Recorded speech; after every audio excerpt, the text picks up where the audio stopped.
Hi everyone, long time no see. Welcome to Book Screen for Tweens.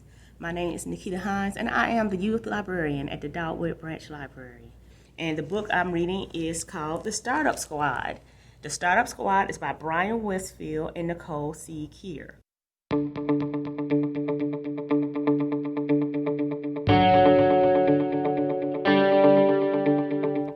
Now, this book is very interesting because these girls are stepping their toes into being into entrepreneurship. So when you think about entrepreneurship, that's really called they're stepping their toes into owning their own business.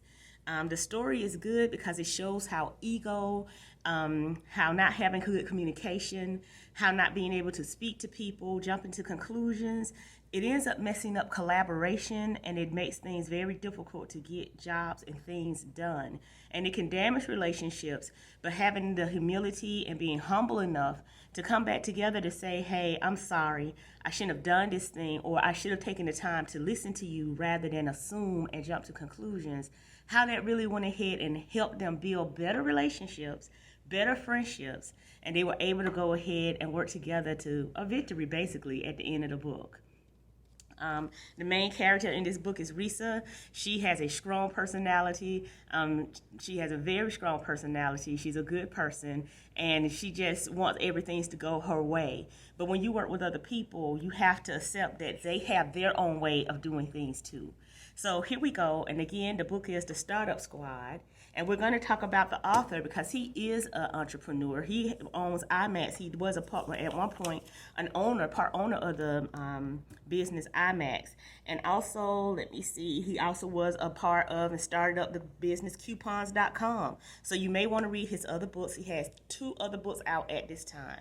And they're all really towards girls, but if they're for boys, if the boys read it, guys, it's going to go ahead and help you too to learn to go ahead and get beyond your ego, to go ahead and be victorious and have some success in the career that you want. If you want to be an entrepreneur, own your own business, these are things that you have to do. If you want to be a manager, these are things that you have to do. Okay, then, so here we go. I'm going to read part of the first chapter, okay? And here we go. Risa raced up the stairs to homeroom. She hated waiting almost as much as she hated losing. So she leaped up the steps 2 at a time, burst through the door, and crashed into the shoulder of someone who wasn't moving at warp speed. Both of them tumbled to the floor amid a shower of sketch pad papers. An oversized pencil case landed with a thud at Risa's feet. Risa recognized that perfectly sorted case. She borrowed pencils from it pretty much every day. Her best friend Dee Dee was on her knees picking up her tortoise eyeglasses, which had been knocked off. She pushed her long chestnut-colored hair behind her shoulders and shot her friend a "Really, Risa?" look. Over the years, Dee Dee had had plenty of practice using that look. "Sorry, Dee Dee," Risa panted, collecting the papers. "Teresa Marie Lopez," Dee Dee said, pretending to scold her. "Where's the fire?" "The fire," said Risa, getting to her feet, "is in my gut." "Did you put expired milk in your cereal again?" Dee Dee said, concerned. "You should always check the expiration dates." Risa laughed and extended a hand to pull Dee Dee up. "No, I'm just fine." "For the announcement." Dee Dee looked at her blankly. "Miss Davis is announcing the 6th grade trip today, remember?" "Oh, yeah," said Dee Dee. "Right." The girls walked the few remaining steps to their lockers. Risa's was on the top row in prime locker real estate, which she was grateful for, because who wanted to crouch down clumsily every time you had to grab a notebook? Of course, Dee Dee, whose locker was on the bottom row a few doors over, didn't seem to mind. But then again, there was a whole world, a whole galaxy of stuff that Dee Dee didn't seem to mind, but drove Risa crazy. An elaborate collage covered the inside of Risa's locker door. There were photos of Risa with Dee Dee, plus photos with her mom, dad, and little brother Ricky. At the center was a photo of Serena Williams hurtling herself toward a tennis ball, but her racket frozen in the moment just before it hit. Looking at that photo always energized Risa for the day ahead. So did the postcard tape at the top of the door, which her mom had sent her at a sleepaway camp last summer. It read, "A woman is like a tea bag. You can't tell how strong she is until you put her in hot water." Rosa tossed her jean jacket into the locker and grabbed her science, math, and social studies textbooks. "Maybe the 6th grade trip will be to the art museum in the city," Dee Dee said hopefully.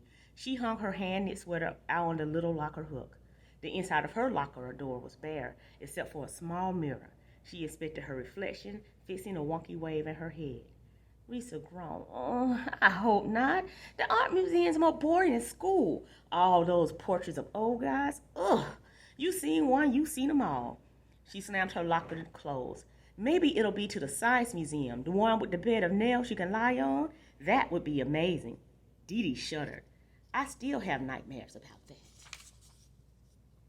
It doesn't hurt, Risa exclaimed, because of physics, I think. I'm fuzzy on the details. Risa, unable to wait a second longer for Dee Dee to fix her already fine hair, shut Dee Dee's door's locker for her. Hey, objected Dee Dee, I wasn't done. Yes, you were, said Risa, yanking on Dee Dee's hand and pulling her down the hallway. Your hair looks great. Dee Dee started to protest, but Risa had let go of her hand to run the last few steps to homeroom. She could tell from the den that the classroom was beginning to fill up. So much for getting to school early. Every morning, she rushed to homeroom to beat Val there. Every morning, she failed. No matter how early she was, Val was always earlier. Sometimes Risa wondered if Val slept at the school just to come in first every time.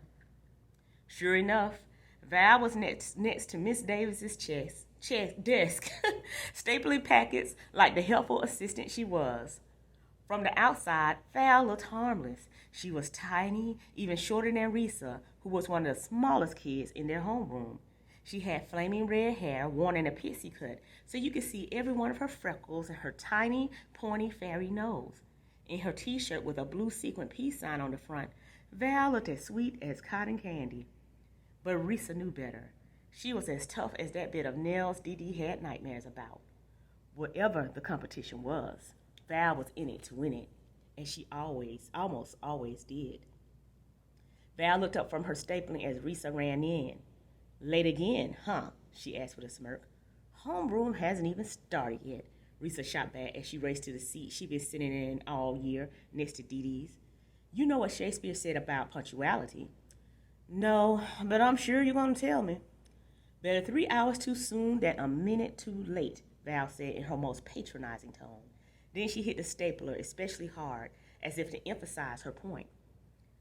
Risa started to tell Val that she was a minute too late in shutting up. Thankfully, at that moment, Miss Davis gestured for Val to take her seat in where else, the front row, and then she called the class to order. Miss Davis wasn't the most popular teacher in the 6th grade. A lot of kids thought she was too strict, but Risa liked her no-nonsense attitude. She talked fast, she got to the point, and expected kids to deliver. Some teachers, with enough tears and excuses, could be persuaded to let things slide. This was not Miss Davis. You could cry her a river about how your guinea pig died and you were too devastated to take the math quiz. But Miss Davis would just hand you a tissue and say, I've heard geometry helps grief. Now, when you read further in this book, you find out that there's a lemonade contest that's coming up, and that the person who wins the most tickets for who wins the most money by selling the most lemonade goes ahead and gets VIP tickets. There are 2 other young ladies in the story that they work with, that Risa and Dee Dee works with. One is Harriet. Harriet is really outgoing, and she's a little bit, she's eccentric, so she has her own mindset.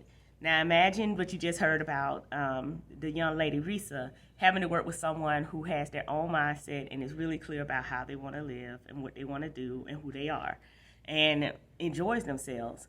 Then there's the other young lady, Amelia, I think that's her name. And when she comes in and starts working with her, she makes a lot of assumptions about who she is. She doesn't really know, but that's what she does, and it ends up making things pretty rocky. But as I say, as they learn how to collaborate and work with each other, they get to a victorious spot, and more importantly, they learn to go ahead and be open to new and wonderful ideas. It's coming to the end. It's coming up for summer. I'm sure you guys want to go ahead and go out and have some fun. But please remember to go ahead and read so that you don't go ahead and forget all of the things, or because you want to learn new skills, or just because you're interested, you're curious, and you enjoy it, please read this summer.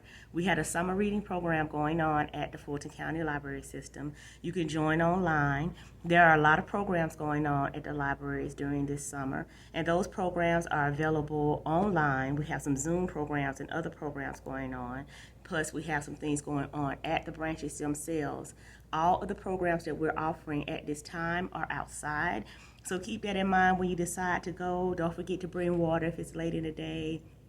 And come on with us and have a good time. Come read. Continue to learn. Continue to be curious. Continue to go ahead and learn and grow. Well, okay, I hope you enjoy the book. I hope you give it a shot. I hope you read it and laugh like I did while I was reading it. And more importantly, we're back open on June the 1st, all the libraries. So come by and see us. All right, guys. Until next time, bye-bye.